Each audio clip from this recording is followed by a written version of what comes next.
საქართველოს გზა ევროკავშირისკენ აფხაზეთზე გადის. ამის შესახებ აფხაზეთის ავტონომიური რესპუბლიკის მთავრობის თავმჯდომარე ლევან გალობლიშვილმა საქართველოში უნგრეთის საგანგებო და სრულუფლებიან ელჩთან შეხვედრისას განაცხადა.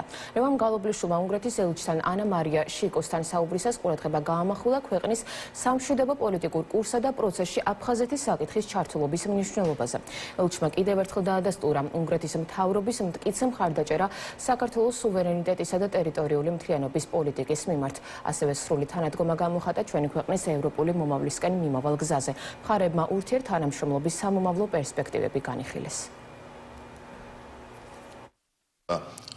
გაცნობითი შეხვედრა ჩვენი სტრატეგიული პარტნიორი ქვეყნის უნგრეთის საგანგებო და სრულუფლებიან ელჩთან ჩვენ ვისაუბრეთ ორმხრივი ურთიერთობების მნიშვნელობაზე, ვისაუბრეთ სტრატეგიულ პარტნიორობაზე, რაც კიდევ უფრო პოზიტიურ გავლენას მოახდენს ჩვენი დროებით დევნილი მოსახლეობის გაძლიერებაზე, როგორც ეკონომიკური კუთხით, ასევე ჯანდაცვის კუთხით.